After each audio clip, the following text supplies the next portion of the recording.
Hello students, आज हम लोग सेक्शन फार्मूला पढ़ने वाले हैं। सेक्शन फार्मूला में पढ़ते हैं कि अगर कोई लाइन दिया हुआ हो तो उसको डिवाइड कैसे किया जाए। ठीक है, मान लिया कि कोई लाइन ए बी है, कोई line straight line A B है। ठीक है, तो इसका डिवीज़न दो तरीके से होता है, एक होता है इंटरनल डिवीज़न, एक होता है एक्सटर्नल डिवीज़न। तो इंटरनल डिवीज़न क्या होता है और एक्सटर्नल डिवीज़न क्या होता है, हम बारी बारी से देखेंगे। देखिए, मान लिया कि कोई पॉइंट पी है, इसी स्ट्रेट लाइन पे कोई पॉइंट पी है। जब ये बिटवीन ए बी हो, यानी कि पॉइंट ए और बी के बीच हो, तब A P divided by P B, ये क्या होता है? Internal division. इंटरनल डिवीज़न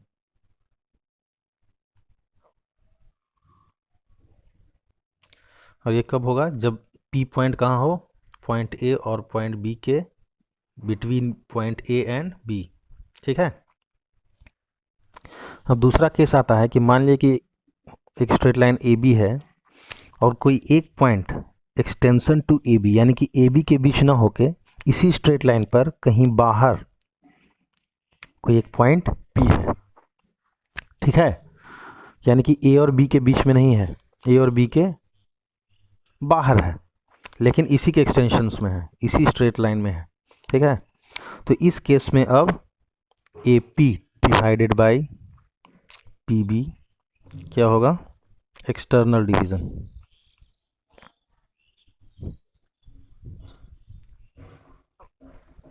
ठीक है, तो दो तरह का हमारा डिवीज़न है, एक इंटरनल डिवीज़न और एक एक्सटर्नल डिवीज़न। तो सबसे पहला है हमारा इंटरनल डिवीज़न। मान लिया कि एक स्ट्रेट लाइन लेते हैं ए बी, ठीक है, जिसमें पॉइंट ए का कोऑर्डिनेट क्या है? x1 y1, पॉइंट बी का x2 y2, और इन दोनों के बीच कोई एक पॉइंट p है। ये मत समझिएगा कि ये मिडिल में है, ये कहीं पे भी हो सकता है। एक पॉइंट p है जिसका कोऑर्डिनेट हमें फाइंड करना होता है।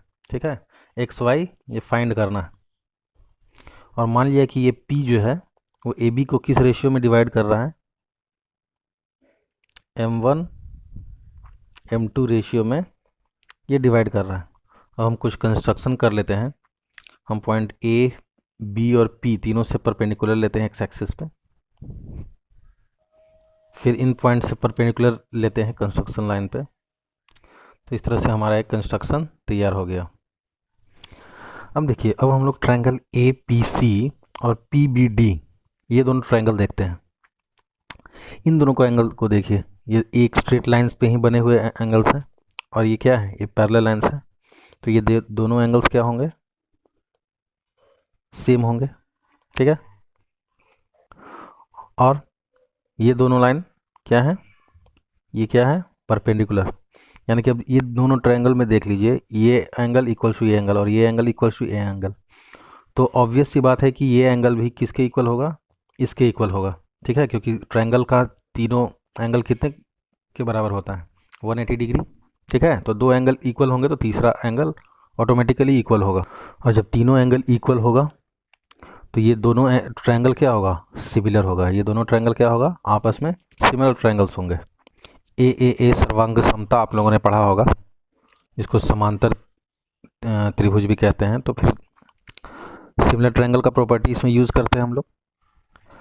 देखिए, जब सिमिलर ट्रायंगल है तो हम लोग लिख सकते हैं ए सी अपॉन ये ट्रायंगल का base upon P D equals to P C upon B D equals to A P upon P B.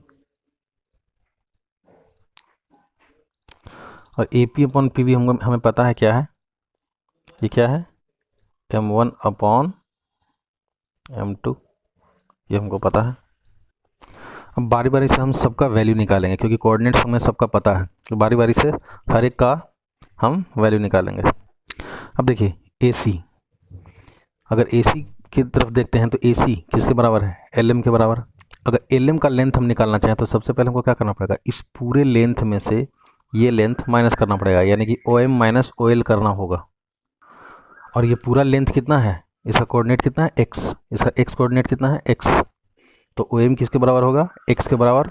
और ओ एल इसका कोऑर्डिनेट कितना है, x1, यानी कि x में से x1 घटा देंगे तो हमारा ये लेंथ यानी कि AC मिल जाएगा। तो यानी AC equal to x minus x1। उसी तरह से पी डी का भी निकाल सकते हैं। पी डी किसके इक्वल होगा, इस एम एन के इक्वल। तो एम एन का कैसे निकाल सकते हैं, पूरा O N minus O M, पूरा O N minus O M उस तरह से निकाल सकते हैं। और उसी तरह से ओ एन का वैल्यू कितना है, x2, और ओ एम का वैल्यू कितना है, x। तो x2 minus x, sorry x1 नहीं है, x। अब आगे बढ़ते हैं, PC का वैल्यू निकालते हैं। इसका भी उसी तरह से PC का वैल्यू कैसे निकलेगा, इस पूरे लेंथ में से ये लेंथ माइनस कर दें तो ये लेंथ किसके बराबर है, एल के बराबर।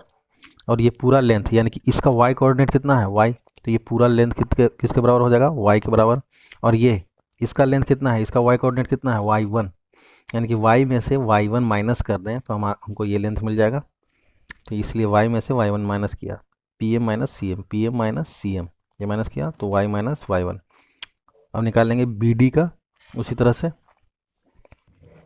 अब bd को निकालने के लिए क्या होगा, इस पूरे लेंथ यानी कि bn में से dn माइनस करना पड़ेगा। dn किसके इक्वल है, pm के इक्वल है, pm के इक्वल है dn। तो यानी पूरे में से पूरा का लेंथ कितना है, y2, और इसका लेंथ कितना है, y, यानी कि y2 में से y माइनस किया तो क्या हमारा निकलेगा, pd निकलेगा।